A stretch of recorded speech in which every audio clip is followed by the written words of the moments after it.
From downtown, this is Tim Kitzer from NBA Jam, and you're listening to NintenDomain Podcast. Boom shakalaka! This week on NintenDomain, we played Thank Goodness You're Here, and it turns out I'm too drunk to Mario. No, I finally beat a game on Switch. Thank goodness I got this lovely game.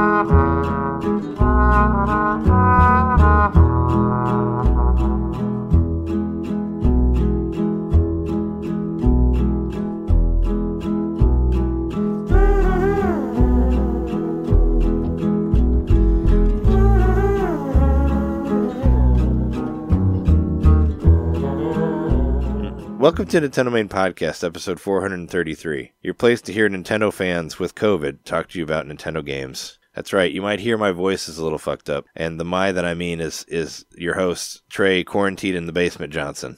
I'm Jeremy. Your championing has worked. Mikowski. I'm John, slap former knitter. Let's just get it out of the room, right? Or get the, whatever you call it, the elephant in the room. But just the elephant in the room right away. We all sound a little weird. Yeah.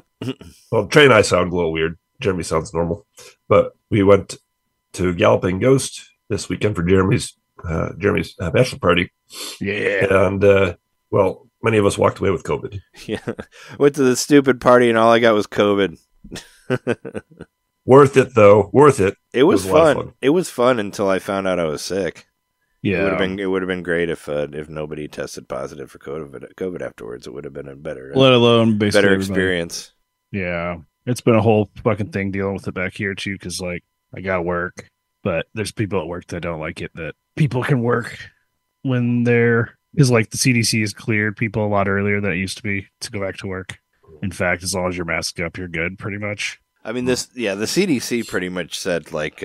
If you don't have a fever, yeah, pretty much said like if you're positive, go to work. Well, yeah, if you don't have a fever. If you have a fever, then you're supposed to stay home. But I've been taking my temperature a lot, and I've never been above 98.4. I have not taken my temperature yet. I have just I didn't take mine either, but yeah, did take a test and it came out positive. I mean, you feel bad, and the test comes out positive. That's probably all you really need. Yep. Yeah, true. But I was going to change the subject. You want to say more about COVID? No. we said enough about COVID.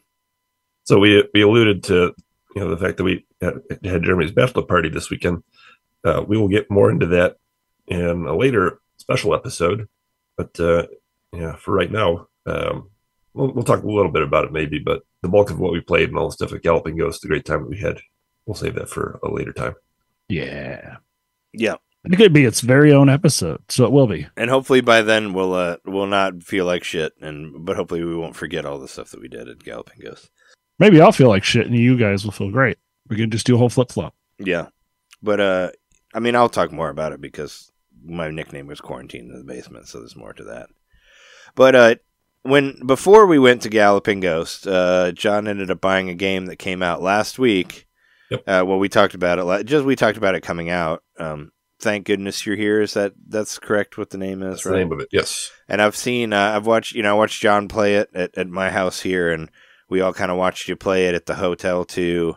So I've seen parts of it, and yeah, you made it all the way through. So let us know. Made it all the way through. Yeah, you guys saw probably the first 30 minutes of it or so. Yeah.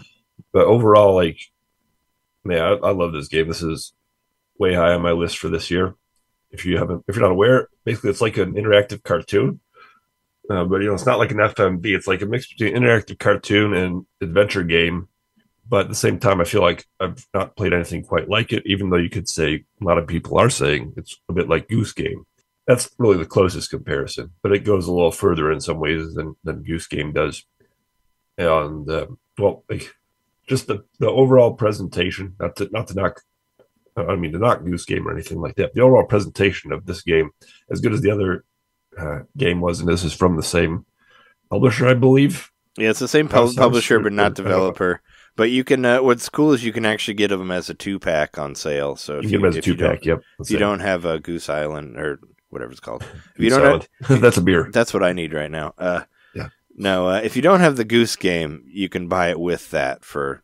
It's pretty cheap. I think it's like 20 something or something like that. So I don't even want to compare it to that because I don't want to knock Goose Game at all. That's a great game. What I will say is that the presentation is like flawless. It's just such a concise game that knows exactly what it is. It tells you they told you up front in the trailer that it said it was going to be a short adventure or something like that. I'm paraphrasing. But it's basically a brief nugget of a game where not a moment is wasted and everything is just intuitive and seamless. For instance, you'll be like walking. Okay, here's the premise to start off. You're this little cartoon guy, and at the top of the game, the mayor is, it's not the mayor, it's your boss is yelling at you to go to this town. He says, this town needs exactly what we're selling. You're a salesman. And that's kind of the beginning and end of the story. It's like, just go to this town. And you're like this little voiceless, Mr. Bean type character who never says anything. Just kind of gets tossed around like a rag doll and just for comic effect. You get kicked around this town and help people out in various scenarios. And it's kind of the definition of an absurdist game. You progress along with the story in a way that, it doesn't feel hand-holdy. It's just like it is kind of a linear sort of game. There's a little bit of open elements to it where you can do this and that at different times. But you feel all the time like you're being expertly guided along by the people who've made this game. I say that in part to say that the transitions, like from actual gameplay to cutscenes, are completely seamless in such an impressive way. Like you'll enter a building, and then all of a sudden, it's with little to no load times. There you are in a whole different scenario, and it's a cutscene playing out, which looks exactly the same as the rest of the game. I think it's all done, in engine. It seems that way anyway. And then at times, but you have to stay on your toes because at times these quote unquote cutscenes are actually interactive. They might catch you off guard sometimes if you don't like mess around or try to do some things, press some buttons or wiggle the sticks here and there. So that's why it just feels like an interactive cartoon in the very best way. And when I say cartoon, a very British cartoon, by the way, if you don't know, it takes place in a fictional British town, capital B British. Everybody's speaking the local dialect, and you may or may not understand it. There's options in the subtitles, though. The first thing that the game asks you, I don't remember exactly what it is, but in the dialect, there's text that pops up that basically asks you, "Do you understand what I'm saying?" But it says it in the incomprehensible dialect. So if you do, you can go along with the dialect, which I ended up doing about halfway through because I just thought it was fun, and it's perfectly doable. You're not going to get lost if you go with the original dialect. I think it just adds to the character and all that stuff. Does it change? I thought it was just like if you don't understand, it gave you subtitles. I thought that's what you. It does give you subtitles, but it will. The subtitles will change. The actual voices won't change. They're going to say whatever they're going to say in the dialect, okay. But the subtitles will translate the dialect. Oh, because I thought the dialect was still pretty obscure. Like from what I saw, they were still doing their British stuff that didn't make any sense. Oh yeah. Their actual voiceover doesn't change no matter what you select, but the subtitles change, so you can have it in plain English or you can have it in the local dialect. So I thought it was like trying to watch Train Spotting without subtitles or whatever. Like you don't understand what they're saying, so you put subtitles on so you can read it, or like trying to watch Deadpool. With that one character speaking, put the subtitles on that too, because you never understand what the fuck he's saying. The Juggernaut? Yeah. No, not him. The other one that's on there. The one that had that dumb accent that you never could understand what he said in those other shows he was on. Yep, I think it's just, to me, it's I beat it today, so I hesitate to give it a score, but it's just like very, very. I need to sit on it for a little bit, but I'll say this about the game: as soon as I beat it, I started right back up again. I wanted to go back and see more. I wanted to see every joke. I think this is absolutely a game that I'm going to show to everybody that I happen to bring my Switch to. Everybody needs to check this out. I think this absolutely has the wide appeal of the Goose Game. Yeah. One thing is that it's more raunchy than the Goose Game. You know, at first I thought, oh, this is cool. I could show up my nephew, but it gets pretty blue. Yeah, there's like, I would say it's a PG-13. There's one well-placed F-bomb in there, and there's some writing on the walls and stuff. It's like, okay, I can't really show it to him. I wish I could, because I think you'd love it. I think you'd love it because of the general gameplay, which is you walk around slapping things. They call it a slap former, and everything is just interactive. You just walk around slapping everything, and everything will react to being slapped. Like if you hit a garbage can, it'll dent. Some mice might pop out, and you hit 3 garbage cans, the mice will start singing a song, and it just invites you at every turn to just poke around. That's what mice do, you know. But you want to poke around, you want to explore, you want to hit everything, and you want to see every joke, because it's just filled with jokes. If anybody out there has seen a YouTube series called "Don't Hug Me, I'm Scared," it reminds me very much of "Don't Hug Me, I'm Scared." Just in the way that it like toes the line and gets kind of creepy at sometimes, but maintains a childlike sort of toyetic look. I would say the absurdity that I saw from what I watched you play reminded me a little bit of like the like Tex Avery or like yes, like Red and Stimpy kind of just size visual gags, but also just like the absurd like any size space can contain any size space within it, and your character changes all shapes and sizes all the time. Well, maybe not shapes, but you're always different sizes, it seems. Yeah, you can walk into one scene, like for instance, you go into this shop and you hear some tinkering around inside a machine. You can see there's like a fix-it guy, you know, with his legs sticking out of this machine. So you go into the machine, and as soon as you go inside, you shrink from like 2 feet tall down to like the size of a quarter, and you're sitting on his belly, and his head is humongous, and he's talking to you, and nobody makes anything of it. You just like shrink and change according to what the scenario demands, and just lends to the absurd humor, which is punctuated just through and through the whole game. And I love absurd stuff. I think this is handled expertly and doesn't overstay its welcome, gets in and out. And when I beat the game today, I won't spoil it, but there's a very welcome surprise at the end, which I can't say I don't know if I've never seen it in a game, but it's been probably a long time since I've seen something like this in a game when you beat the game. Beat it as quickly as you can. You will be happy. Did it make you shrink size in your house? That's it. I always wanted to be really small. Now I could just be like this little lemon head guy. No, you'll never run out of baking soda. That box will last forever. You guys seem to enjoy it. You know, the 30 minutes or so that you guys get to see. Yeah, I saw some of it. It seemed a little confusing, I guess, because I couldn't tell what the objective was in it. But I guess you're supposed to kind of just fuck around until you find whatever you need to. Like it looked really aimless at first when I was watching it. I was kind of like, this game's probably going to drive me insane because I don't know what I'm supposed to do. You know, and I don't want to just walk around and slap everything. That's actually the reason why I don't like a lot of point and clicks, is because there's not enough direction in it. There's too much clicking on everything, and if you don't click at something the exact right way, it won't work. That's not how this game works, but I was just saying it kind of reminded me of games that work like that. No, and everything is so streamlined. Like I said, the whole game, you could breeze through it in about 2 hours. It seems like people are beating it in about 2 hours. Yeah. On the first go, I took a little more time, as I usually do with these things.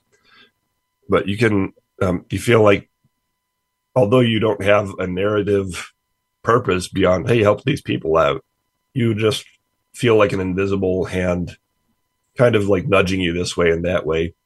For instance, like it happens very often that you'll go through an area, you'll see one gag, and then you later on in the game, 15 minutes later, you are guided to cycle back to that same area. But now you've seen a second gag that's a callback to the first gag. And so you're like, okay, I'm making progress. And then you'll cycle back to that area again a third time, and it builds even more on the last gag. And there's, I don't know, it seemed like there was like 20 of these all throughout the whole progression of this short little game where they just expertly like played with your expectations that they've set up through setting up the gags and stuff, but then they go a different way, and it leaves you with a sense of both surprise and progression. The progression that the narrative itself doesn't really provide. You feel the progression through the jokes. You feel like I'm going the right way because I see the joke building upon itself again and again. Sure, I do like I like games where things change whenever you go back to whatever area. So it makes backtracking less tedious when things change. Mm-hmm. My highest recommendations for this game. It's a brief game, so I don't have that much more to say about it. Yeah, just I think if you've seen a clip of it, if it interests you or not. If you like any kind of British humor, I've said it before. Matt Berry's in it. I love that show, Toast of London, that he was on. Or he's also in the IT crowd. So you like his kind of humor, you'll be totally into this. What We Do in the Shadows. In that vampire. What We Do in the Shadows. Too, yeah. Great show. Yeah, I think it's definitely, not to keep comparing it to Goose Game, but it definitely seems like it's more fun when people are watching you play, probably because they get to have their own perspective on the absurdity, and it just becomes that much more funny. I think it is the kind of game that, if you're, in a group or you're in a couple, one of you can be playing the game and the other can enjoy it just as much just by watching it, because the humor is just so ever present. And the game is beautiful to look at too. Yeah, well, we can move on from that if you don't have anything else to say about it. Any final thoughts about that game? Thank goodness you're here. Yeah, you have to go buy it. It's fantastic. Everybody has to go buy it. Yeah, it's on sale for like $16, I think, for like the next few days. And the price, if you get both of them, it's like $35, I think, for that and Goose Game or whatever. If you don't have that game, but I mean, I was intrigued by the way it looked and all that. I don't know if I have a lot of stuff to play. So, sure. I mean, it'd be like throwing it on the pile with other things. But I think it wait for a sale. Yeah. I mean, it's on sale right now. It's 16 from 20, but, But we should talk about, while we're all here, is the Nintendo World Championships NES edition, which we played together in the same room. We did. We get to play the part that I think it really shines the most at is local multiplayer. Well, and like the challenges, I guess, are fun, but that was what I was saying earlier about Too Drunk to Mario, because I remember we were playing it for a while. We were playing like 5-player, with all 5 of us in the same room and all that. And I was doing all right at the beginning, and then I was like, we should probably try to play all the way through Mario 1 before we get too drunk. And then when we got to playing Mario 1, I'm like, I'm too drunk to play Mario 1. Like I realized about like maybe a couple levels in, and I'm like, I can't do this. So thankfully, I didn't get last place. Dan did, but Dan kind of needed help to get. I mean, the 8-4 is pretty fucking confusing if you don't know which way to go and all that. Did Dan say he'd never beaten Mario before? Correct. So that was really fun to like coach somebody through Mario 1. Like I thought that was some of the most fun I'd had with a video game in a while. Like because Dan didn't have to keep restarting. It would like pull him back to, no, you got to do this now. Yeah, so rewind. Because of that, we were able to actually like coach him through the whole game. Except for, I mean, the only thing is on 8-4, you can run out of time and you will still die. Oh, that is true. If that happens. So I wondered if you can get a game over if you run out of time enough times and run out of lives. I'm sure it would just rewind to like the last couple seconds and just you get to watch yourself die over and over again. Yeah, but we did play this, like John and I played this local, at my house, and I was not, I'd only had a couple beers and I was doing much better. And we did play through Mario 1, and we were like half a second apart. I think I won, and you were like 0.5 second different or something. Like that. Like you were right there. Like I turned around, and you had already got through Bowser 2. So we were really close when I was sober. But we drank all sorts of stuff at the hotel. So I was kind of like, I can't get through this. But yeah, we played a lot of stuff. What did you think about it, Jeremy? John and I have talked about it plenty of times. This is your first time playing the game, so. Well, like I said, all the championing of the game. Get it, Championship Edition. I bought it. I have it. I own it. Bought it. Oh yeah. Sweet. So, I mean, how much have you played it?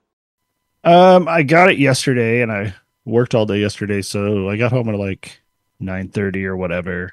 I probably played for an hour or two last night, and then I played it for an hour today.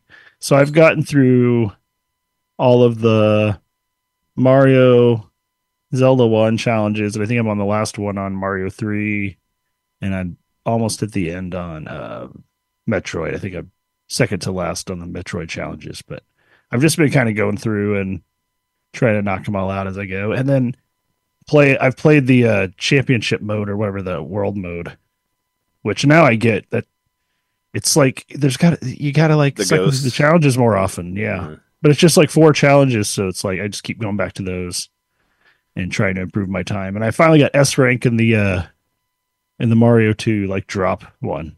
I do like that whatever you whatever time that you get, like even when you're competing against people's ghosts or whatever, I like that it saves that in your regular single player progression. Yeah. So sometimes you unlock a game and you've already beat it, which is always fun. Where it's like you unlock and it's like, oh, I already got through this one, so you don't have to. So then it'll already be done and it'll already show your score whether even though you've not unlocked. I have not had that happen yet. It happened to me a few times.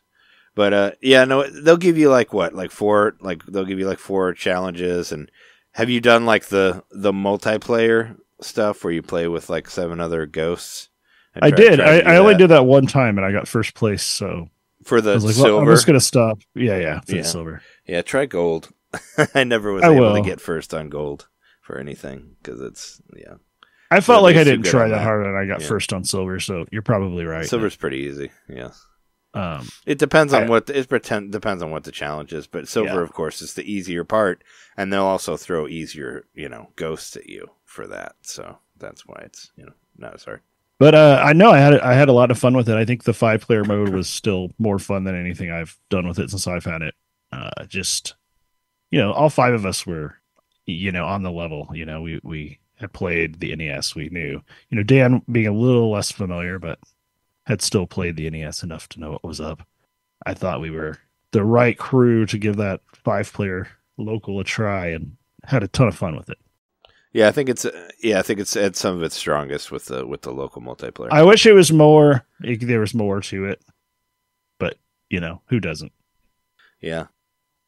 For a $30 package, it's still stretching itself a little too thin. I feel a little better because I got all the goodies for the $60. I guess I mean like I'm fine with that, set up your own custom like exactly group of games and then that be it, and that kind of thing. It doesn't even have to be new challenges. Just like let you Just with the game, with the games that are there, because there's stuff missing.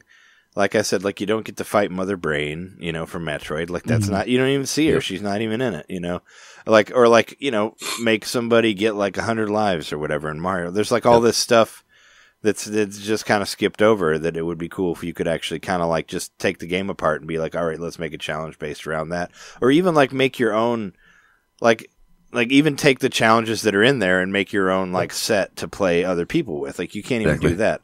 Like when you beat the game or whatever, when you beat all the challenges, you get like this boss rush mode where you play through all of the legendaries for every game. Why can't you do that multiplayer? Like that's only single player. Like why is that not? Why can't you do that with like 5 people? Like that doesn't make any sense. Like stuff like that, which is obviously like it's already there. Just make it multiplayer. And even like some of the stuff that you can choose in the ones that are picked, like doesn't have all the legendaries. I guess you can go and pick specific challenges and do that, but it doesn't like tally up your points or whatever. It'll just be like one of you won and one of the other one will win.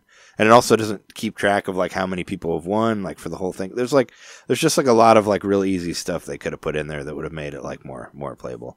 And make this shit make you do this online with somebody, instead of just local. Yeah, so I think we had enough fun with it locally for our 5-player experience, but if we were the group of friends that were hanging out all the time, we would probably get bored of it pretty quick. And I just think that customization makes the game more like they did with Smash Brothers. That's one of the reasons Smash stands the test of time, because you can keep tweaking it to exactly what matches you want to play with people. And I think that's the way it should be. I mean, also it has really fun game in there. Well, that too, yeah. And I mean, basically every complaint that I have with the social aspect in this game is the same as I have with Mario Maker. Like if you could just make your own playlists, if you could just invite friends to play your levels and see what levels they've beaten and what or in this game what challenges, what scores they have, and all that stuff. Like I don't know. I think I know. Yeah, I would love to send. Yeah, I would love to send you or Trey like, right. here's my 5 challenges, and here's what I got, and right things that I play like a game of horse with each other or whatever.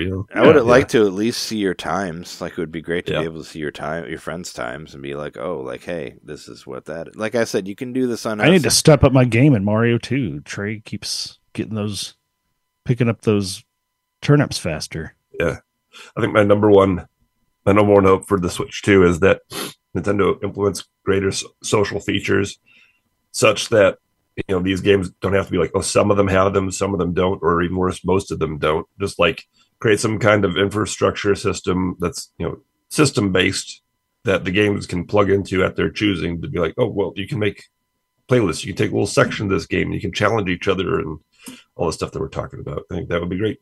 Yeah, the only the only time that I saw like your times and I was like, oh, I should beat that, like was when we like took pictures of how we compared against like other people. That's the only time I knew like that you got an S on the Mario 2 one or whatever that John did. It's like just show me the friends times. Like that's an F-Zero 99. That's a Nintendo game. You could do that. You can look at your friends track times and that sort of thing. Like that was a free game. It's in there. Like put it in everything. It's just a really weird. It's a really weird like omission out of there. So it's like why would it not be there? I do want to say I bought the physical edition. I decided I wanted it, but I didn't get get the physical. It's not the collector's though. It's just a cartridge and a thingy. Oh, really? I didn't know they were selling it like that. So what? It doesn't come with the cards or what? Like what does it come with? It's just the cartridge in a case like a normal Switch game. So it was called the international version. I bought it on Amazon. Oh, okay. So I paid. It was actually 40 instead of 30. Oh, okay, so I was like, I'm probably paying a little extra because it's physical or whatever. But it was called the international version, and so that's the one I got. But yeah, it just got the little cartridge in it, and then it shows a bunch of the badges in the background when you open it up, like inside of the case.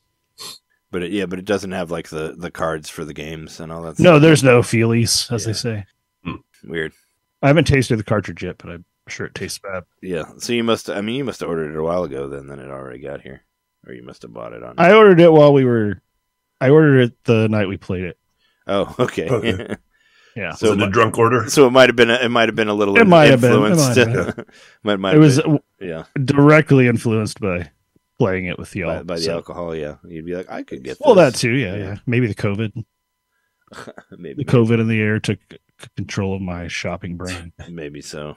I did not. I've not ordered anything out of just boredom or a drunkenness or whatever. I normally don't randomly buy things. Well, I wanted to buy that game for a while. I just was looking for an excuse. So it was like the order was ready to just like click on Amazon. Like it was already in my cart and all that. Sure. Because I knew I was going to buy it, but it was a matter of time. With the exception of just completely fucking hating it when we played it, that I was going to be like, nope.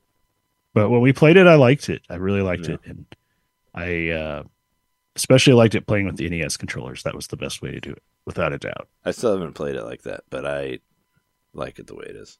Because if you play with Y and A, you can play it like a Super Nintendo game, and I prefer that, like with running on top and jumping on the bottom. Yeah. So that's the way. Also, I don't like doing the stretch over clock. I've heard like playing it in portable mode is awful, but I've had it okay with just the normal Switch. Oh, I thought it was fine. I played it in portable mode. Yeah, it was fine for me. It didn't bother me. Maybe if I was really trying to grind for all those S's, I would feel differently. I played it because I got it like when I was out of town, when I was in Kalamazoo. So I did play it. I did play it like in the hotel, not hooked up, and it didn't bother me at all. But we should talk about that other game that we played together, just for the fun of it. Riff Trax. Finally got to play that. Finally got to try that out. John, you've had that game for months, right? Or years? Or I don't know. I got it last Christmas. Around then, I think it was one of the times where I bought $100 worth of games when they were on sale. Oh, okay. I think I paid $5 for that game. I gave it one try by myself. You played it online with voice chat. I played it really weird. I played it online. It was so weird because like other people were involved and I could hear them talking through my TV. And I was just like, I don't like this. And I pieced out That's of the it. way Killer Queen was. Yeah, I that's had the true. same. I've said this before, I'm sure, on the show. I had the same experience with Friday the 13th, the game, where I was Yep.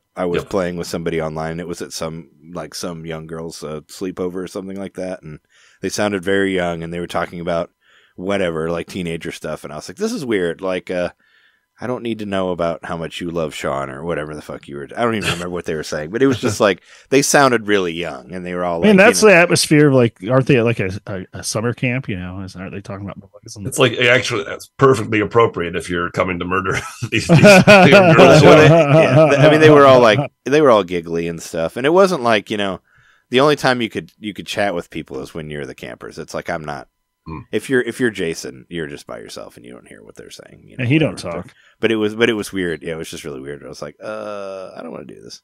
But So the Riff Trax game is like, basically it's a Jackbox game. There's no bones about it. It's the exact same format, exact same way of play. Like you use your phone, you do the room code thing, and then you're all watching the TV together to play the game. But the game is you're watching like 15-second clips from basically like stock movies, or what do they call that type of movie that's like so old anybody can use? Public domain. Public domain movies. Yep. Yeah. Yep. And it'll loop it. It'll play it once or twice depending on your settings. We chose twice, and then after that, you have got so much time to come up with a funny quip, and then everybody votes on the funniest quip, and that's how you win. But cool thing about it is that it'll actually read your quip out loud. Yeah. The voice, the computer AI, whatever, will read your quip out loud, and it just makes it all the more funny. So I mean, yeah, it just sounds like, cool. the voice synthesis stuff's been in computers for a while. So yeah, it had a bit of an AI feel to it, but I don't. It'll do it differently though. Like it won't do It's just a text to speech. It won't do it the same for all of them though. Like if you're playing one clip between like 5 people or whatever, it won't read your responses the same every time. Like it'll change the voices sometimes, which I thought was interesting. Well, the one response it turns out was the robot. If you want to have, is that why it sounded different? That's why it sounded different. Oh, yeah, okay. I didn't write. That was the voice. That was Trace Billow, who I think he voiced Tom Servo in Mystery Science Theater. Oh, okay. I was wondering why sometimes it was different. But what I really like about this opposed to the to like the Jackbox games is I like that you can actually turn on ranking where you don't have to just be like this one is the best. You could actually say like number 1, 2, and 3.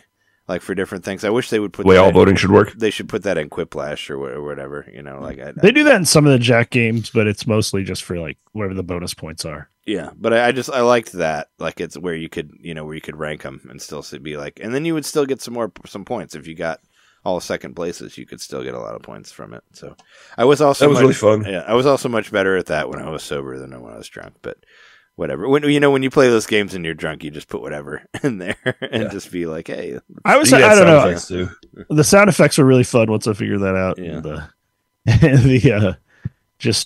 You can formulate an idea, but you better be able to type it all out in time, or don't spell words wrong because it'll pronounce them wrong or whatever. That's it actually kind of the way it works reminds me a lot of that rapping robot game that's on Jackbox, because you look at it and you have this idea that's really great, and then you just you get so excited about it that it's hard to type it all out. At least that's what happens to me. And most of the time, you hit enter too early, and you're totally screwed. And your whole rap is gone. It just has 2 words there, and then nobody gets it. Because thankfully, it's not as easy to accidentally send your message on here as it would on the robot one. But that's always would be what would happen with the robot one. I'd be like, oh, I got a thing. I'm real excited, and then I'll accidentally hit enter instead of Y or whatever, and then it'll be like, there's my 3 words, and it's not even the thing I was supposed to say.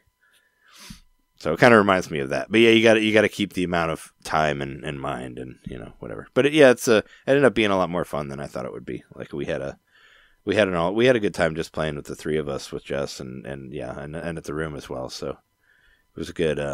It's another add that to the party group on my Switch for more shit. I want to get it. I want to play it with Sean. I think Sean would like it a lot. Yeah, it's only like $10, $5 whenever it's on sale, and it's on sale often. Yeah, it's only like one. I mean, it's only like one game, so I couldn't expect it to be And I was trying to that explain it to her. expensive. I just could not. I don't know. I couldn't do it justice with how I was explaining it. I was like, well, it shows some scenes and then you write some dialogue. I don't know. It's more like something you just have to do. And once you get it, it's like, it makes sense. Like the Mystery Science Theater or whatever, like them like talking and like kind of adding lines as they go. Like the lady like drops something and then they're like, oh, that was the most important artifact to my whole family. Like they might say something like that, or, just kind of adding extra context to things that may not make sense. And it's really fun to do that. Like we had one where a guy like was doing a toe touch dive off of a diving board. And that was one of my favorite ones. I can't even remember what everybody said, but like, what are you supposed to say about this guy just doing a dive? Well, you can have quite a lot of fun of it. Fun with it the more you think about it. My favorite quip out of the whole thing was we were looking through the options, and there was an option that said that you could turn off Christmas related footage. And then right after that, we had one that was about Christmas related footage. And my response was, oh, I see why they want you to turn off this Christmas related footage. And that was one of my favorite ones, because I got a lot of laughs for that. Because I love a good callback. So, that was one that only would have worked in that particular situation, just because we all saw that you could turn that off, and it wouldn't have been as funny if nobody knew about that. So it was still like a really weird and very specific thing. Turn off Christmas related footage. Yeah, but I got a lot of laughs for that one. Yeah, I was like, oh, I see why you can turn it off, because this is crap. You don't want to see this. So yeah. Anyway, yeah, that was fun. Let's see. Do you want to just talk about some news stuff before you go here, John, and then we can finish? Yeah, I'm gonna take off early because I'm not feeling so great. But I'm not feeling good either. But if we both leave, then it'll just be Jeremy. So we'll need. But yeah, it would be kind of funny if I just kept talking, and then at one point you came in and turned the recording off and just news. Don't snooze or you miss the news. Well, I guess let's talk about some of the releases that came out this week. Natsumon is officially out now. Boku no Natsuyasumi. Whatever the American version of it, I guess, is Natsumon 20th Century Kid. I did buy it. I've been playing it today a little bit. I've just been trying to catch up because the game takes place from the 1st of August to the end of August, and I wanted to get it to where I can play the game on the day that it's supposed to be in the game. So I thought that'd be cool. So what is it? It's like the 9th now or something like that. So 7th. It's the 7th. So I'm on the 3rd now. So I'd have to, if I could play like a couple days a day, I could catch up to where it was. But I want to eventually be like, I'm playing August 8th, like on the game, and that's the date or whatever. I thought that would be fun because I don't get to do that much. World of Goo 2 came out, like totally snuck in over the week. I didn't even know it was out, but it's out now. I thought about getting it. It's $30. I was a little hesitant because I watched a review of it, and it does the same thing that the other World of Goo did on Switch, and it makes you play with motion control with the Joy-Cons, which is not great from what I've heard. And I did not like it when it came out originally on Switch. I did not like the way it controlled. And I also don't like it when they kind of force you to do one controller, because if you accidentally pick it and you're using like your Pro Controller or whatever, you'll be stuck in that game until you like pull it out of the dock and like exit. I had the same problem with fucking with Let's Go Pikachu or whatever the fuck it was called. When it's only like when it only lets you use one control thing, it's kind of annoying. And it is like, it's really weird that you can't. Why can't you just use motion control with the analog, with like the Pro Controller? Like even what was it? Even like fucking the House of the Dead remake that had like pointer control. You could use that. You could use a Pro Controller enough if you wanted. You could just move your 8-bit DOA around the same way, and you should just have it for more than one controller. So I was kind of like, as much as I really loved World of Goo, I loved it the best on Wii. With the Wii pointing and not. So does it let you play with touch controls if you want to do it that way? Yeah, you can play it with the touchscreen, and the original one did that too. But I mean, kind of hard to see it when you're whatever fingers in the way. Your finger in it, yeah. But anyway, yeah, that's out now.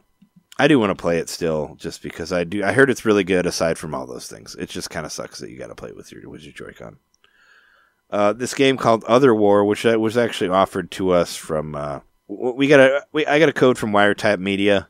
It's a tower defense game, which I've said many times I don't really like on here, but I like the style of it. Like, I watched a video of it, and it looked kind of cool, and it reminded me a little bit of some of the stuff from ActRaiser. Kind of reminds me of some of the ActRaiser stuff. Because there's parts in ActRaiser where you build, like, there is tower defense stuff in that game, too, in the first one. But in ActRaiser, you get to move around and attack people as a character, and that's kind of what you do in this, too. You build your towers, but you also have a little, like, angel dude that runs around, and you can shoot people like that. And you get upgrades as you go through it, which I couldn't really figure out what exactly you had to do to get your upgrade, because it happens like you level up in the game, and you also get like experience points for playing each level. So you can level up before. I still haven't beaten the first level. I find it incredibly hard, and the font is really tiny. But it's out now. You can buy it if you want. Maybe you tower defense people find it easy, and I just really suck at it. But I like the style of it, and I really wanted to give it a try, but I'm not good at it. But I'm going to continue to try to do it. It'll be a good editing game. Oh yeah, and it's only $4. It's cheap. It's on sale. It's like $6 regularly. It's $4 right now. So yeah, there's that. That came out this week. Let's see what else. Whatever you call it, the Jalico game, Jacole, or Jalico 50. The new game is out this week. Last week was Pinball Quest. This week is Yokai Club, which I've never really heard of, but I guess it's like an action-based, 2D platformy thing. So you could get another one if you want to. If you didn't get enough Jalico from Pinball Quest, you can get that too. Also, Cat Quest 3 is coming out this week, which I checked to see. It's not free on PlayStation, but you do get a discount on there, and I think you get a discount on Switch too. I think it's the same amount. And SteamWorld Heist SteamWorld Heist 2 is also coming out for $30, which is, turn-based, bouncy, bullet, whatever, strategy game. I have the first one. I actually tried to buy it again and forgot that I already had it, so I probably won't get this one. But I have it on 3DS and Switch, and I haven't played through either of them. But yeah, that's kind of what I thought was cool for the week. What else new stuff do we have on here? Well, another thing that I want to mention is that there's a new trailer for Echoes of Wisdom. It was a little bit more. Looked cool. I did watch that today while I was in bed, and it kind of shows it shows different areas you can go to and all that. I think it kind of shows all the areas. Yeah, and you think that's the theme is traversing Hyrule. The big takeaway is it shows you get to ride a horse for the first time in this type of. Doesn't say game. It's Epona, but it's a horse. I'm sure there might be, but you might be able to find Epona in there. I don't know, or you could call it Epona or whatever. One thing that I don't know if this bothers you, but it bothers me. Whenever you put the bed down and you jump on it, it's really weird that it doesn't bounce like a spring. Like that weirds me out. Because like every game, these are medieval beds that don't have springs. Yeah. Well, every game I've played since the beginning of time, you can jump off a bed and spring off of it, and it just seems really weird for you to not be able to do that in this game. It just feels strange. It feels wrong. I never felt like there were bouncy beds in Zelda. Well, you can't really jump in Zelda, so yeah, you can. You can backflip. I mean, well, now you can, but I mean, before I don't know. But even in Ocarina of Time, like you get out of the bed at the beginning, and he doesn't bounce out of the bed. It's just like a mat on a piece of wood or something. Yeah, he should though. I'm sure there's some Zelda game out there where you can bounce off a bed. I bet you anything. There's one of them. I'm just used to the beds being bouncy and you can jump on. You can bounce on the bed when Link's sleeping in it in Super Mario RPG. Yeah, there you go. Well, that's not a Zelda game, but that's what I'm saying. Most games should have bouncy beds, like Super Mario RPG, and most of them do. But that one seemed weird to me. But yeah, no. A lot of people are saying that. Yeah. Aside from that, are they? About bouncy beds? I hope so. That'd be great. Yeah, no. I mean, I don't know. It looks cool. I'm gonna buy it. It's coming out before Jeremy's wedding. Also, I was thinking that too about the COVID outbreak. At least it happened now, and it didn't happen at your wedding. So this is probably a better time to have it then, because like supposedly you're like immune to COVID for a while after you get it, right? Isn't that correct? You get some, whatever the strain is. That you get some months off, like because I haven't had it since 2021. That was the last time that I had it. That was the last time. But that was when everybody got it then too, and everybody got it now. So I figured we were going to get it eventually because all of our friends got it, like the president got it, like.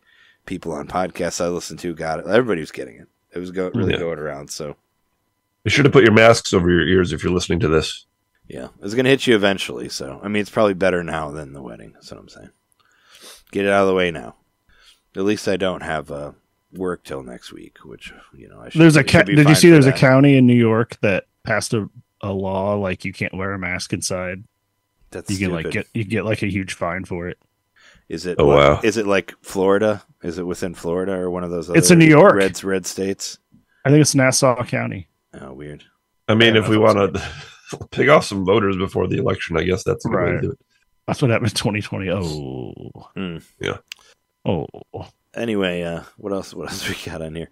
I saw there's more. I don't know if we talked about it last year, but there's more Arrow the Acrobat games coming out. There's actually one already coming out this week. I guess I could have put that on the list, but I forgot.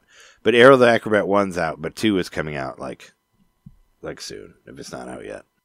Yep. And then there's Zero the Kamikaze Squirrel, and there's another one that's a Game Boy Advance remake of the original one that's called Arrow the Acrobat Rascal Rival Revenge.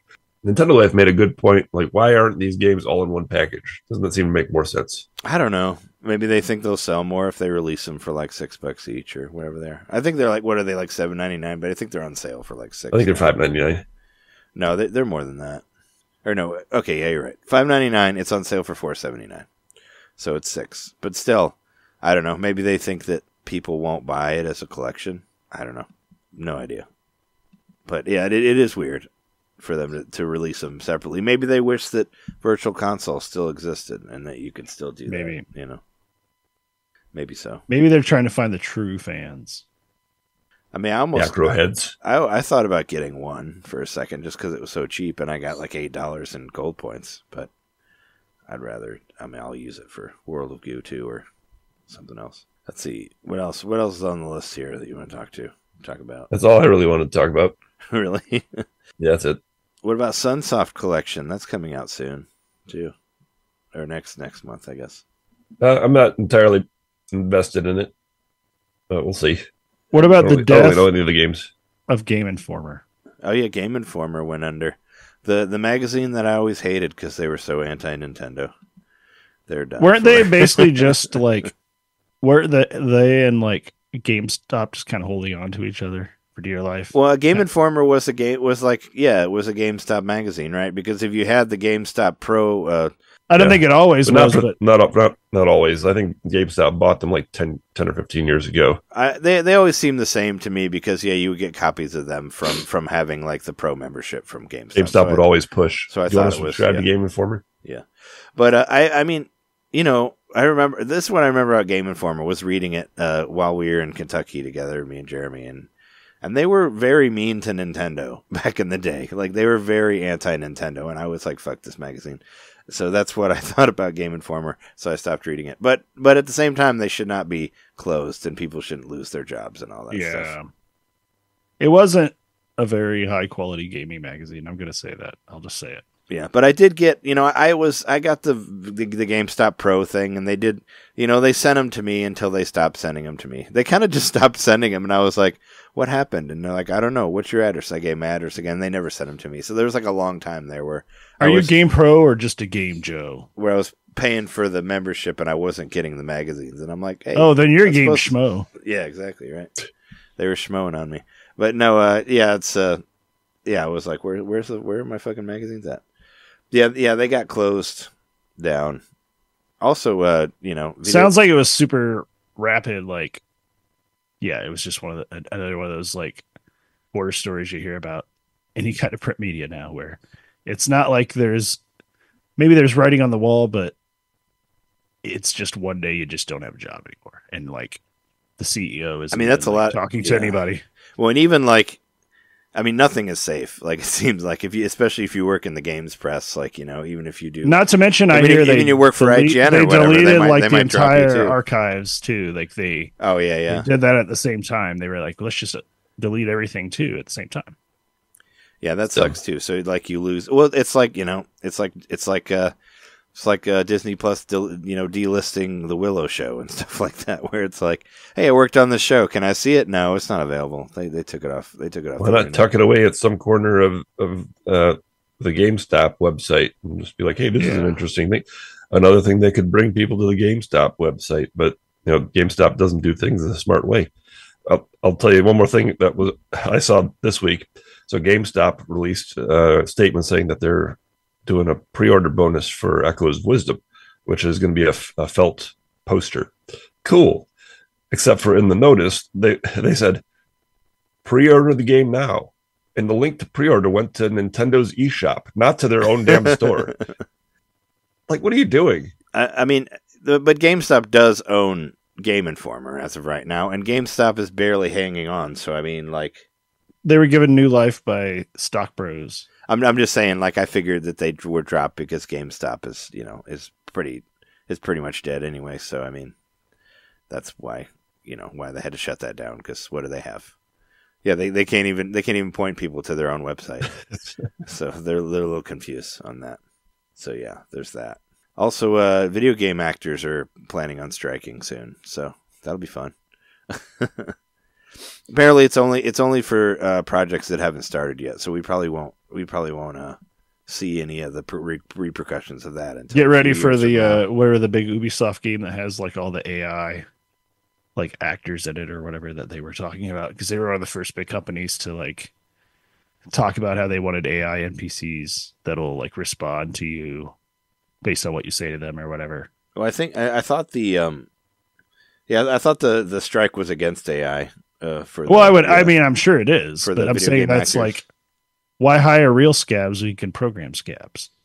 Yeah, I mean, we'll see. I mean, it's not going to affect like, Grand Theft Auto 6 or whatever other shit people are waiting for. But I mean, apparently it's nothing that's already been started in production. So, and I'm curious if that'll affect Nintendo stuff, because I would hope that they would, try to pay their workers for whatever, or Yeah, I don't know. Try to meet their needs. If there's not like a SAG for video game voice actors across the spectrum, then I don't know how. Like, I'm not saying a strike would be ineffective. I just wonder if there's like a final solution that would cover all bases. Well, even when there was the actor strike, like voice actors were still working, like on cartoons, yeah. Like they weren't striking, so they were not included in that as well. Same with the writer's strike didn't affect didn't affect cartoon writers, so it's kind of like they were all kind of this separate thing, unfortunately. But yeah. But aside from that, there's a Splatoon side order Tetris Maximus Cup coming up next weekend. That's cool. I like playing those. Side order is a fun thing on there. So you get to play. You'll basically, try it out, and you'll be like, man, this sounds just like the fighting music from Breath of the Wild, because it sounds very similar. So there you go. You can do that. Do that sort of thing. Do you want to talk about this Hitman dev thing? Yeah, real quick. That'll be my last one. Yeah, and then we'll take a break after that. They gave an interview. The Hitman devs gave an interview. Specifically, it was what was her name? The chief development officer. Her name is Veronique Lallier. She gave an interview with a publication called Game Developer on the subject of them going independent and how they can thrive while everybody else is under the threat of layoffs and all that stuff. Basically, they said, I'll just read the quote exactly. Hitman developer IO Interactive has become the most elusive of things, a success story in an industry rocked by layoffs, funding cuts, and studio closures. Over the past 3 years, the Danish company has opened new studios in Brighton and Istanbul, expanded its production slate with a new online fantasy RPG, and recruited senior talent to assist with its high-profile James Bond title, codenamed Project 007.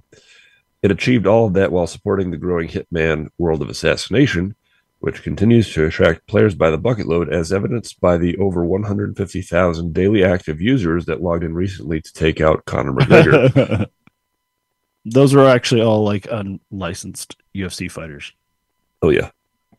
That was their one and only chance. Continuing on, she says, I think studios can suffer when they're on the stock markets and so on. When there are big changes happening, all of a sudden you can lose millions and billions, but we don't have this problem. We have different challenges as an independent studio because you might not have the power of a big publisher, but I think the advantage is that the constraints we have are the constraints we can control to some extent. Then we can forecast, we can see how much money we have, how much time we have based on that burn rate. Then we can find ways to still create the thing that makes sense without compromising so much because you have less external influences that you need to handle. So you're not That's like as beholden to investors is kind of the long and short of that, right? Right. Basically, You as don't long have as to you can give manage your money. a quarterly report on what's what, and then you don't have like a scared market making their decisions on the stock value based on like how they feel about your reports and stuff.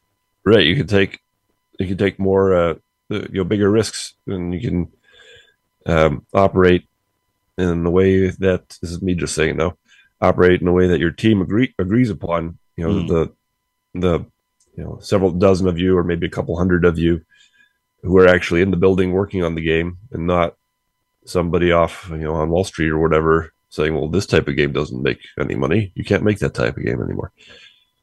I think it's pretty obvious to say, but it's nice to have somebody just spell it out like that who has experience that sometimes cutting loose from the stock market and doing your own thing can actually be better for your company. For sure. There's one news thing I want to say real quick. Did you see that Balatro made it to 2 million units sold, Jeremy? I saw you posted that today. Yeah.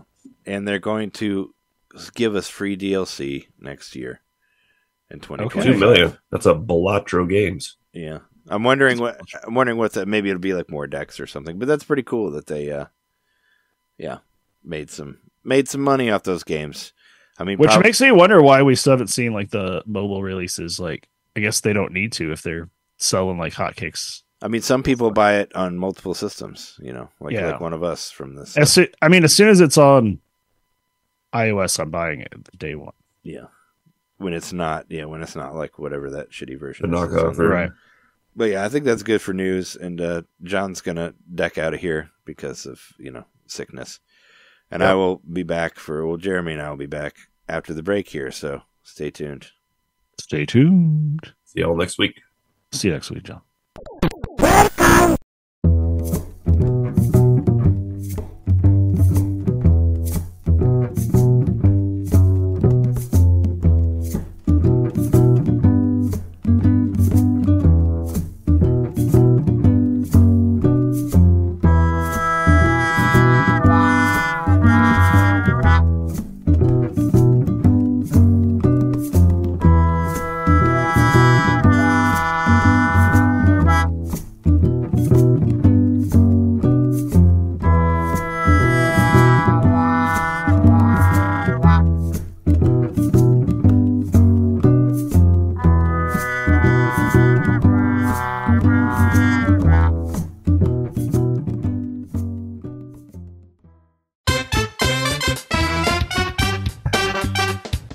Hey, you. It's me, Mario. Yeah, you.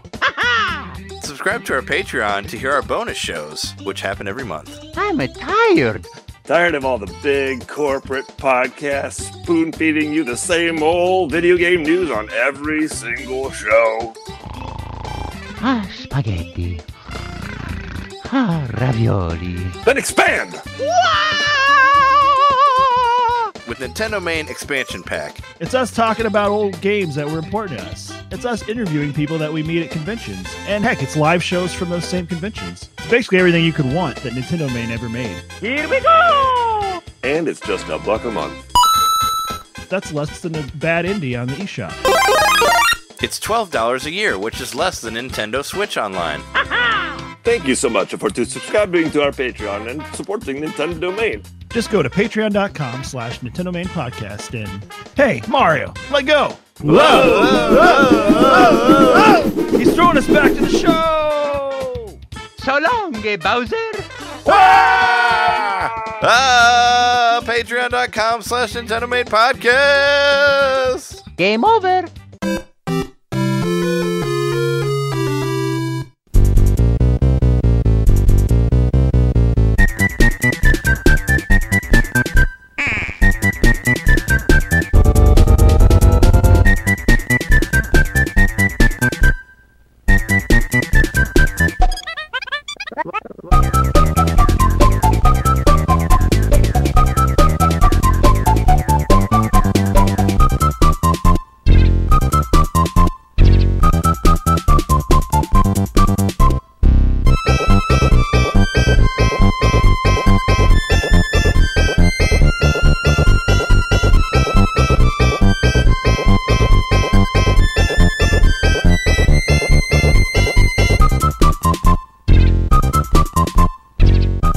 All right, we're back from the break.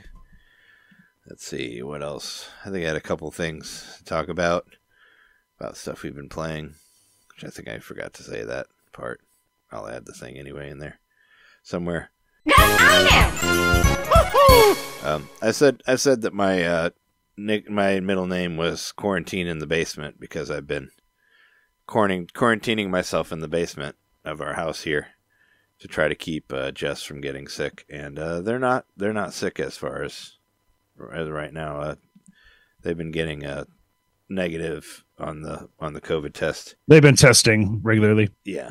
So I didn't want to, even though we saw each other obviously on Sunday and Monday, I was like, oh, so hopefully it's not, I don't know, it's not there yet, but it's, they wouldn't have been exposed till like Sunday, so maybe it's going to take some days to come around. I don't know, but right Monday after you said that Dan was positive, I was like, all right, well, I'm just gonna sleep in the basement in the spare bedroom until we figure out, whether Jess got it or not. So that's kind of what we're doing. Seems like they're okay. Doesn't feel sick yet, so yeah, but I definitely do. But anyway, I've had a lot of time in the basement, and I finished bagging and boarding my comic books. They all have bags and boards on them now. Wow, you did something productive. And they're all in boxes. Well, I mean, I had these like empty boxes sitting down there, and boxes with comics in them just staring at me. And I was like, hey, I could do. I mean, I like put a movie on, and I'll watch a movie, and I'll put I'll put bags and boards together while I'm watching TV. And I had like 3 hours worth of wrestling to catch up on over the weekend, so I just put that on. Can you put the boards in the bags first and then slip the comics in, or do you need to put the comic and the board in at the same time? I put the bags and the boards together first, and then you could put the comic in. You don't have to. Okay. You don't have to put the comic. I don't know if it was so thin of a thingy. No, you don't have to do that. Basically, what I do is I'll put all the bags and boards together and make a big stack of them, and then I'll grab a stack of comics, and then I'll put an amount of them in the bags and boards. And I actually started taping all of them too. I didn't have all of them taped yet, and I still don't have them all taped. It's like a little piece of scotch tape to hold the bag closed. Yeah, well, some of the bags that I got actually have tape on them, which is pretty cool. Sometimes they have a little tape thing, and you just pull the seal off, and you can just close it. But I actually did buy I bought a whole bunch of, I bought 10 of these little scotch tape things, whenever I ordered my my comic book boxes, because I knew. So are you organizing them yet, or is this still just an initial phase of getting everything into bags and boards? I'm just getting everything in bags and boards. I haven't. Okay. I'm not organizing them yet.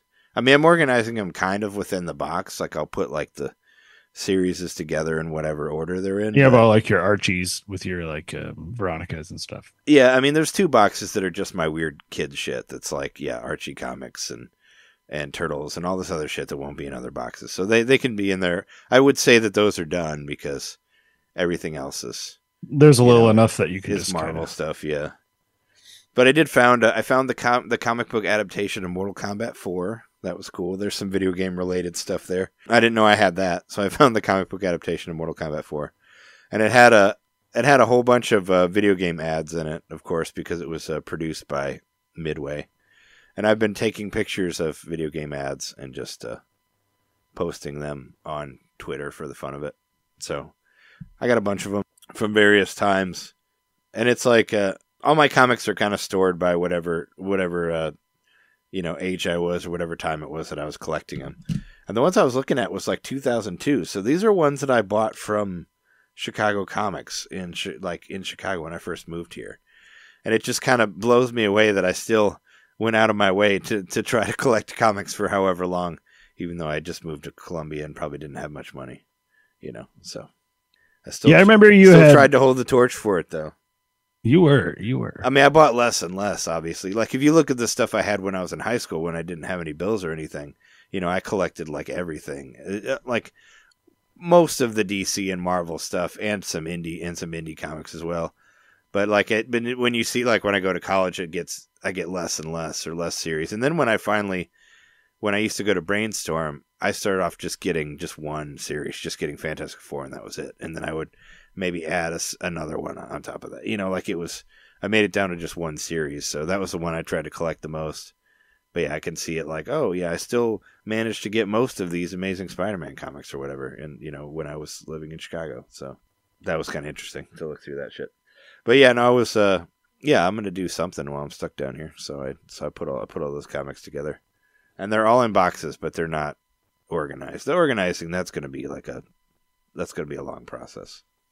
So I need to figure out how exactly to do that. I thought about taking all the boxes out of here and just kind of lining them up on my tables in there, and just you could color code them. You could get like a little colored sticker dots to like. No, I'm gonna write. I mean, whenever I get them actually like put together, I'm gonna write on the front what they are and like everything that's in the box is what I'm gonna do. But I actually bought a whole bunch of dividers too that I can, if I want to like write whatever the series is. But it's mostly I just want to see what I have. But I'll write once I'm done, organize everything. I'll write on the front of the box. This has Fantastic Four and Amazing Spider-Man or whatever, and that's what I did with all the kid comics. I wrote all of the series on the front of it of what was on there, so I could just look at it and be like, oh, here's where Laugh magazine is if I really want to find that. Here's where Betty's Diary is or whatever else. Hey, you're not supposed to read that. So that's how I'll do it. Yeah, they shouldn't have like put it out if they don't want people to read it. Let's see. I think the only thing that I didn't talk about yet before John left was Star Wars Bounty Hunter. I did get that game last week, and I showed John some of it. He watched a little bit of it. I felt kind of bad because I was playing the first level, and the first level is kind of confusing. Like if you don't know if you don't know what you're supposed to do, like you can get lost really easily. And the first level, you're supposed to follow this ship around, the spaceship, and you want to follow it from like level to level. And once you get your jetpack, you can go higher and you jump on the rooftops. But you basically want to follow the ship. And if you don't follow the ship, you'll get lost and you don't know where to go. So I was just kind of running around through that first level, and I was like, I need to get to the end because this game does not have any mid-level saves, which is so annoying in this day and age. If you're going to re-release a game, just let us save whenever. Like even Night Dive Studios did that with Dark Forces, which I was like, what the fuck? Where you could only save at the beginning of the level. So you got to get through the whole level to save. You can't mid-save. Which is like, whatever. But, yeah, this game does it too. And eventually I just ended up killing myself because I'm like, I don't want to play this anymore. But then I played it while I was editing. I played through the first level, and I figured it out. I was like, oh, yeah, you got to follow the dumb ship. And then once you get past the ship, then it gets a little bit more fun than that. Like, there's a really cool conveyor belt level that's, like, all conveyor belts. Like, that was cool. And what was it? I went to like, the Mos Eisley, not Mos Eisley, I went to the Coruscant level, where you go to the city that's all one planet, whatever. And I was telling John, I was like, I got to shake down somebody in a bar. And I think you do that in almost every Star Wars game ever. I think 90% of most Star Wars games, you shake down somebody in a bar for information. Like that all goes back to New Hope. Well, yeah, but I know you do it in like Dark Forces and like Jedi Outcast. But yeah, it all goes back to New Hope. But I think you do it in almost every 3D Star Wars game. You have to go to a bar and be like, hey, give me information, whatever. It's like the World 1-1 of Mario. True, yeah. But I haven't, it hasn't glitched out yet. When I first got this game in 2002, my roommate at the time, Jesse, I remember I showed him the game, and he tried to rope a droid, and it like glitched out the game. Like it basically, Jango Fett's like whole top of his body like stretched into like a flat plane that was connected to the wall. And, like, no matter where you were, it was this weird... So he was just legs moving with this stretched flat plane. Apparently you can't do that anymore, because I've tried roping many droids, and it hasn't happened yet. So that's good to know that they fixed that glitch from the GameCube version. These are not the droids you were trying to rope. Yeah. But it's... they redid all of the controls, so now it's kind of easier to scan for bounties, which is nice, because it was really hard to do in the other one. I remember I ended up just being like, fuck it, and I didn't look for any of the bounties. But now you can kind of, like... you can just like, you can switch it. You just kind of hold like a ZL and you can like scan around like that. And everything kind of slows down while you're scanning. Because you have to like, you have to scan them. And if you kill them, you can't scan them after they're dead. You have to like scan them and mark them. And then you can tie them up and take them, or you can kill them and, get your reward or whatever. But I've gotten a lot more because of that. But I'm planning on to, playing through the rest of that whenever I have time. And while John was here, I was like, adding a bunch of shit to my PlayStation 3, because I have two PlayStation 3s. I have the one here, and I have the one over there in the other room. And that was Jess's, actually. That's both of our PS3s. Yeah. But you can share your profile through multiple, well, I think at least two PS3s. But I was downloading everything so I could play it out there because I'm playing through Xenogears for Mike's show. Oh, nice. Which I finally started playing that last night.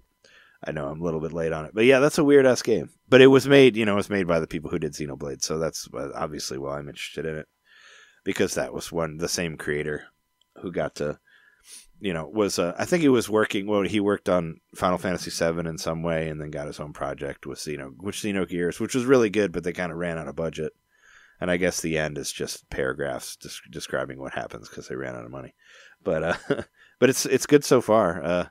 You play a guy who's like growing up in a small town, and they get attacked by mechs, and all of a sudden you remember that you used to be some sort of murderous mech person, and you get in a mech and you destroy all the other mechs in half the town, and then they kick you out, and that's where I'm at. But yeah, it's got a really good soundtrack. It's got these really cool anime cutscenes in there too that look great. So I remember the opening being really cool. I bought it a long time ago on PS3. Well, it's PS1 on PS3. I have the PS1, the Virtual Console PS1 game.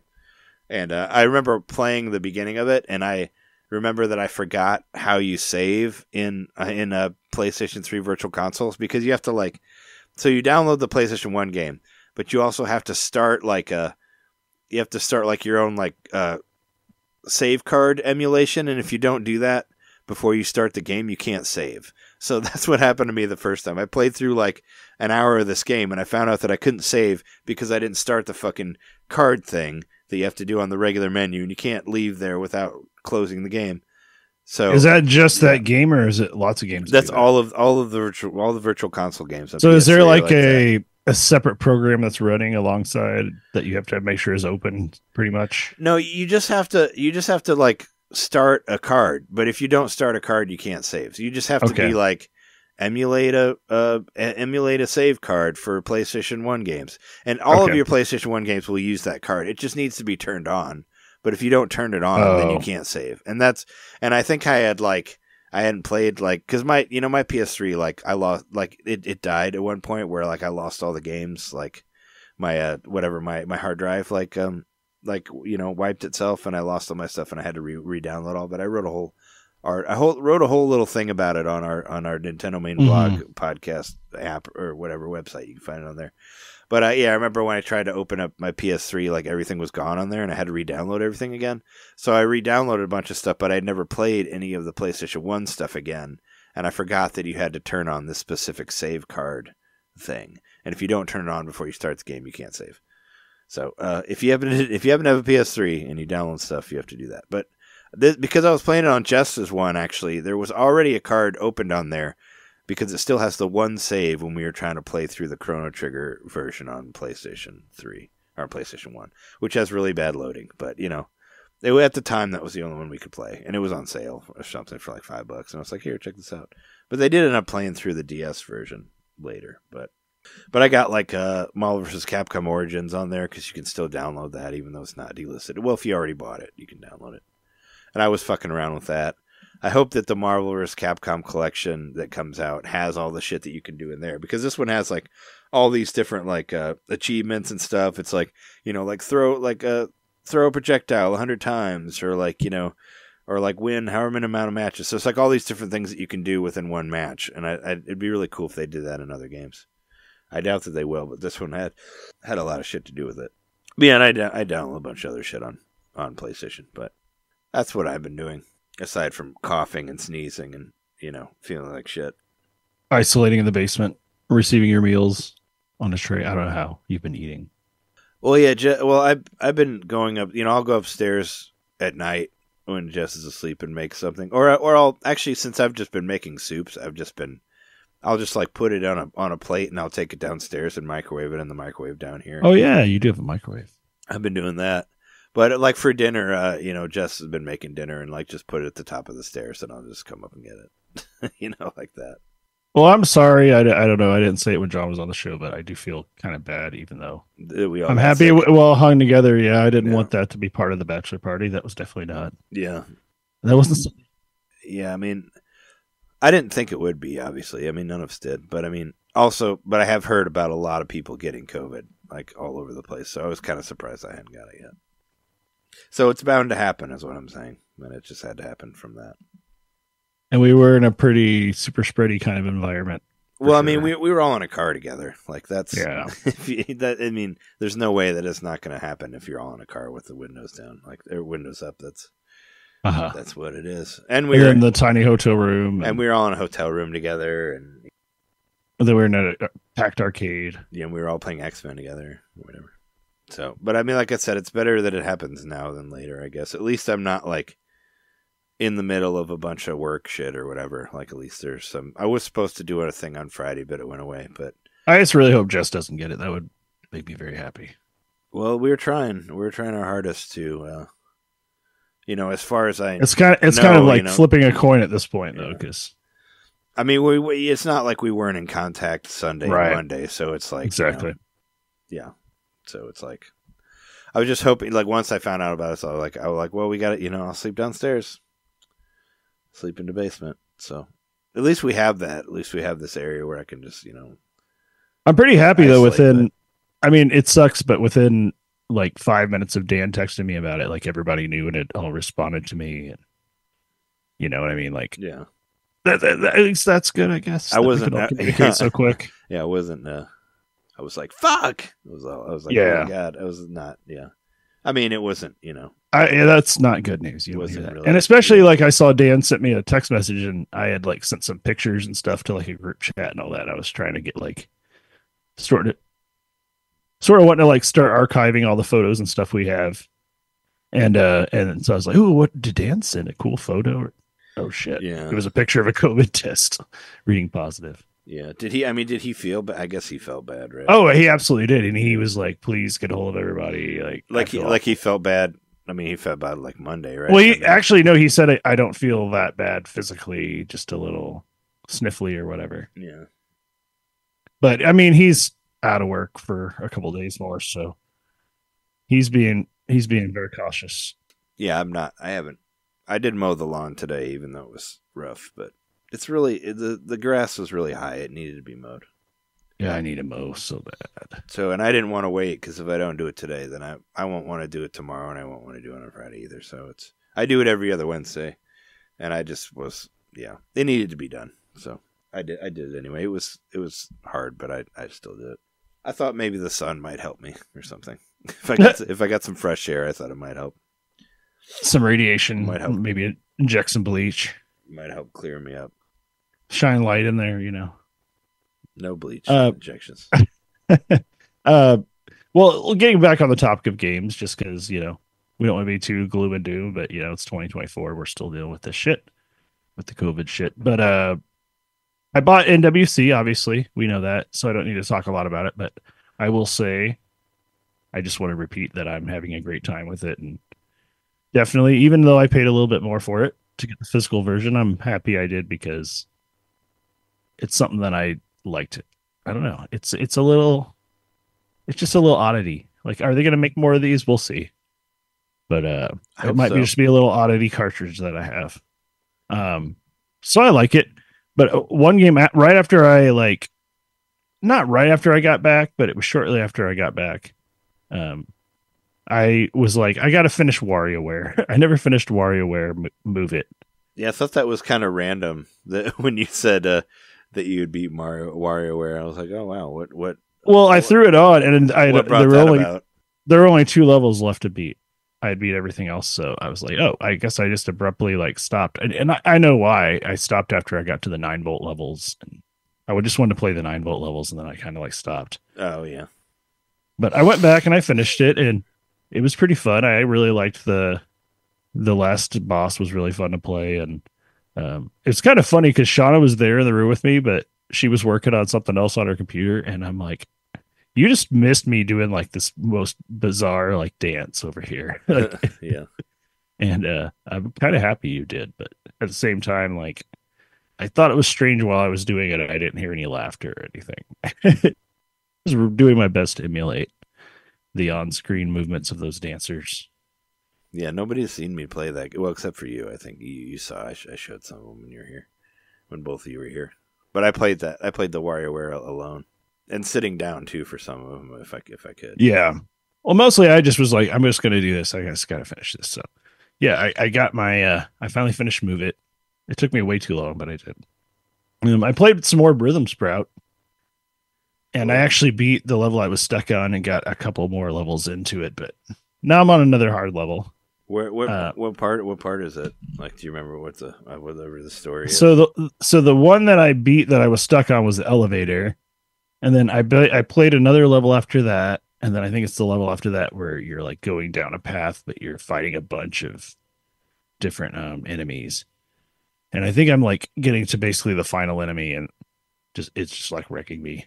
There was this one that's like you're in a nightclub and you like walk down like a walkway or something, and you. I think that's probably might be the same thing. That was. I think that's it. That's it. That's what I got stuck on for a long time. Was that? And I think it's like it's kind of like that as the music. Yeah, and you keep switching between like the right one and the left one, but like yeah, and it'll change it up. It ends on the left or it ends on the right, and you don't always know, but it's like the same pattern otherwise. I mean, what got me through the game is, you can really, you can totally cheese the game where like as long as you hit dodge. As long as you dodge at the right time, you don't and you just hit a couple you hit enough for you to progress to the end, you can cheese your way through it, and I think that's how I got through that level. Was where I kind of just dodged for a lot of the big stuff. That's how I got to the elevator level. Actually, just take steps, and you can get through it in that way because thankfully you don't like lose life for missing notes, which I kind of liked that because sometimes it takes you a minute to get back in the rhythm and the beat and all that, So, and it gets quick, it gets fast. It gets hard, yeah. It's pretty cool. I think that it's cool how like they took the risk to make it this hard. I plan on beating it. I do want to finish this game, so that's why I'm happy I made some progress this week. And then one of the things I did the other night too was like after spending so much time in the arcades, like I said, we said earlier, we're gonna save most of that for a different episode. But I was just like, what are all the arcades I have on the Switch? Because I remember like Dan was like an arcade folder. I was like, Dan really wanted to play through multiplayer Turtles in Time. We never got to do that. I feel sad about that still. Oh damn! I was hoping you guys would have when I went back to the hotel or whatever. But we have that. That's one thing we have on Switch. We have the Cowabunga collection. Oh yeah. Time game on it. So it's stuff like that I just started looking into. So I didn't do anything like too serious, but I was just basically going through, and I found like, especially in the Atari collection, I found so many games that were at the arcade that I remember seeing. And it was kind of fun just to like play like a round or two of each of those. Like, well, even the fire truck game, the one that Dan was talking about, like the one that he finally tried, but once again, he could only play one player. That was like a late 70s arcade where there was like two different controls. One person was controlling part of the arcade or the fire truck, and the other one was controlling the other part. That arcade is in the Atari 50. So okay. There's a lot of cool like stuff in there. So I actually played that for a little while, and then I went through and just saw like, I had all my like, I can play the Mario Brothers arcade at home. I can play a lot of that cool stuff at home at this point. They don't have arm wrestling yet, but you can play Punch Out. You can play You can play Punch Out and Super Punch Out for the arcade versions on Switch. So yeah, there's a lot of really cool shit on there in it.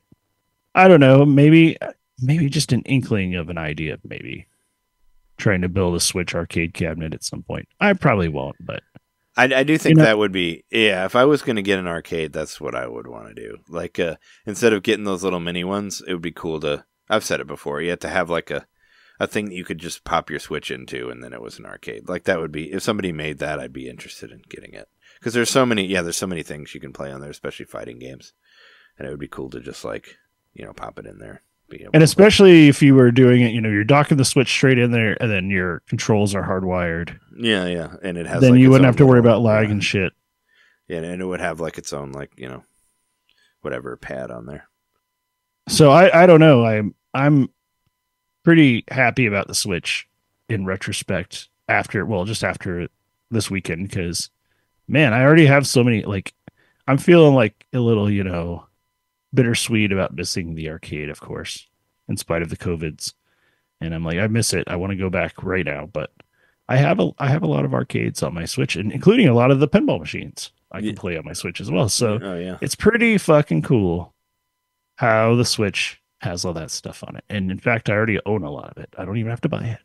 And not to mention, like Arcade Archives, they're still releasing a new arcade game every week. Like they're still doing that for 8 years in or 7 years in since the Switch was launched. Like they still do that every week. Like there's still an arcade game that is released for like $8 for the Switch. So you could just look up arcade and probably find like thousands of cheap dollar entries that, and there's some really cool shit. Like don't sleep on the Sega Ages stuff, like the Virtua. Oh yeah, they did. Yeah, they did really good stuff. Pixel Perfect too. And like just and Outrun's on there too. Actually beat Outrun on the Switch. Well, because you can make it a little bit easier than the arcade, and I played through it. I played through it on the Switch. Of course, there's Sega Ages. Why am I forgetting? Virtua Racer. Not Virtua Racer. Super Hang-On. No, the shooter one. Herzog Sway. Or no, that's a different thing. No, with Ori or whatever his name is, the Fantasy Zone. There we go. I don't know why I couldn't remember. Oh, Fantasy Zone, one of my favorite shooters. Like, man, the Sega Ages Fantasy Zone. Pick that up, and also pick up Blackbird by Onion Games because it's like an amazing tribute to that game. And buy Outrun if you don't have it. And buy Outrun, yes, and play Horizon Zero Dawn. Yeah, that's a different game. There's two of them. Yeah, well, I mean, Horizon Race Turbo. All right, Horizon Zero Dawn. Yeah, that's a very different game. Horizon Chase Turbo. That's what I meant. Yeah, that one. Play those. That's like, I don't know. They're just like the arcade.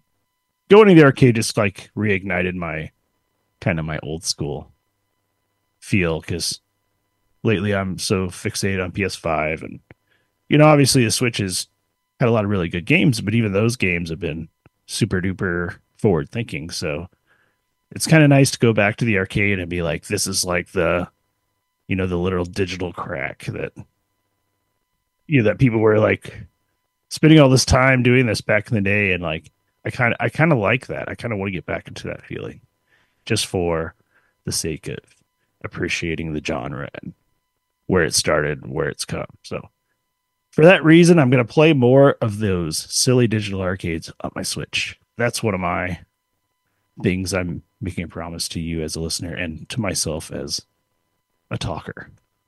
You should. Like I said, there's a lot of shit on there. But otherwise, like, all I have to talk about is Elden Ring, and nobody wants to hear that. I've made more progress, but I think I'll wait until I've actually finished the Shadow of the Erd Tree before I'm just like, here's my overall impressions or whatever. And I think I'm just going to wait until then because it's a deep game and I'm having a lot of fun with it. And I think I'm about at the point where I can't really do anything but progress. So we'll see how it goes. Also, I have to mow my lawn. Mow your lawn. It needs to be mowed. If it's anything like my lawn, then it needed to be mowed because it was very tall. The grass is very tall. They're destroying the house next door to us, which has been abandoned the entire time we've lived here. But in the process of destroying it, they started like ripping down the fences and stuff, and it ended up taking away like a portion of our fence in our backyard. So our backyard's no longer like fully enclosed.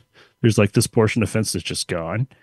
And all the like trees and vegetation and like there's like a shed and like a garage and stuff that have since been torn down. Now when I'm walking down the street, like coming like towards my house from the other direction, I can just see how overgrown my backyard is. You could never tell before because there was a fence around it. But now you can see from the street how bad my backyard is. And I'm like, damn it, now I have to like pay attention to the backyard too. Fuck. Got to get to work on that. Damn it. It's not all of it, but I just searched arcade on Nintendo.com and there was 568 games came up. They're not all arcade archives, but just look up arcade archives because man, there's a lot of them on here. Like there's even ones I didn't even know were out yet, or that even existed. But they've really been going crazy with those fucking with arcade archives, like, and they're all like $8. They're very cheap, so you should get yourself another arcade game. Why not? Just be like, I've never played this game, and just download it and play it. And if you have an arcade near you to go visit, just do it because it's a history lesson. It's very humbling. It's not like I haven't been there before, and not like I haven't, seen these things before. But every time I go back to Galloping Ghost, I end up like fixating on a different genre or something, and like end up playing all these games I never would have even cared to play the last time I was there. This time it was side-scrolling shooters. Like I was all about that. Yeah, we'll talk about it later. But it's like, we played through mostly beat 'em ups, but they were one beat 'em ups that I liked, and John helped me out on a lot of those, so it's pretty cool. But that'll be a Patreon episode coming to you in the future. Will be us talking about that, so we'll get into all that stuff. And also, if you want to see how much I might have learned on playing SNK versus Capcom, Joe and I had some pretty heated matches on online, which we recorded and put on YouTube. So if you go to youtube.com/NintenDomain podcast, you can hear me yell at him for kicking me in the shins so much. Did you see that I actually posted a Galloping Ghost video on there? Yeah, I did see that. Yeah, and I watched it. The one with it was the a recording. Yeah, it was a recording of me playing. I can't remember what the game's called now. It's like called. I'm gonna have to look it up. We'll talk about it on the episode. But yeah, it's a game where you're a T-Rex trying to save your eggs that were stolen by some humans, and it's a fun game. And you control it all with a flight stick. That's the weirdest part of it all. Weird. You control this T-Rex with a flight stick, and somehow it works. But yeah, watch that video and see how I like switch hands, because I get so like my arm gets so tired from the flight stick that I have to like switch hands from time to time to get through certain sections. Oh yeah, yeah. We were definitely kind of running into that with the beat 'em up stuff for sure. Also, you can look at our look at the Pinball Quest look at the Pinball Quest playthrough that I did on there. It's got 144 reviews now. It's still going pretty strong. So yeah, it's we forgot to mention it last week, but if you look up Pinball Quest Switch, it'll be the first video that you see is me playing through the game. So that's pretty cool. If you look it up on Google, it'll be the first thing it shows you. So yeah, Pinball Quest, what a game! You're dominating those Google airwaves. Yeah, it was the only one dumb enough to play through it on Switch, or to record themselves doing it. But yeah, anyway, I think that's good for this episode. Sorry, we're all kind of groggy. Hopefully next week we'll be more like. The truth of the matter is, seeing each other in real life takes a lot out of us. Yeah, hopefully next week we will be COVID-less and be more energetic, and all that stuff. So, and I'll be recording in a remote location again. But yeah, it should be better next time. But yeah, thanks everybody for listening to episode 433. If you'd like to support us, go to patreon.com/NintenDomain podcast, and you can find early videos of us, and you can listen to the WART radio, which I listened to on the drive to the arcade, and that was pretty good. Listen to that on there, and also our bonus episodes. We just did one about future games that have already happened, where we talk about games that took place in the future in years that have already passed us. So that was a fun one to do. You can find that on there. And also, to come, there'll be our 64 episode and our Galloping Ghost episode as well for the next 2 months. So yeah, be prepared or happy or excited for that or whatever. And also you can find stuff on YouTube, youtube.com/NintenDomain podcast, or twitch.tv/NintenDomain podcast. Twitch, I got an email from Twitch saying that if you subscribe to NintenDomain podcast, you get 3 months free of Apple TV. So if you wanted to watch that, you could. You get 3 months free, and you could just watch the Tetris movie and just be disappointed for 3 months. It'd be great for you. What is that? Severance or whatever? You could just see that. Severance was really good, actually. That was the best thing that was on Apple TV. It's kind of funny because between Jess and I, we have like a year of Apple TV for free that we're just not using because there's nothing that I want to watch on there. But whenever Severance Season 2 comes out, we're definitely getting it to watch that because Season 1 was really good. So you get on there and watch that shit if you haven't seen it yet by subscribing to. And I think you only need to do it for a month or something like that to get it. So twitch.tv/NintenDomain podcast. But yeah, and you can find me on Blue Sky, NintenDomain, and Twitch at Nintendo_domain. You can look at all of my video game ads that I took a lot of pictures of when I was going through my comic collection yesterday. So I found like old ads for Mario Kart Super Circuit and Q*bert and DuckTales and a bunch of other shit like that. So you can find that on there. But we've been your hosts. I'm Trey Johnson. I'm Jerry Mikowski. And thanks for listening. We'll see you next time. See ya. Blah.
When I was like half asleep and kind of like out of it earlier, I was thinking about doing like Too Drunk to Fuck, but changing the lyrics to be like, I went to a pre-wedding party and I got COVID, like something like that, you know? Too Drunk to Mario, though. Didn't try to get it. It's too many lines before it gets to that one. But yeah, I didn't. That's when I was like in my own like sleep brain. That's what I was thinking of. Anyway, we are your hosts. No.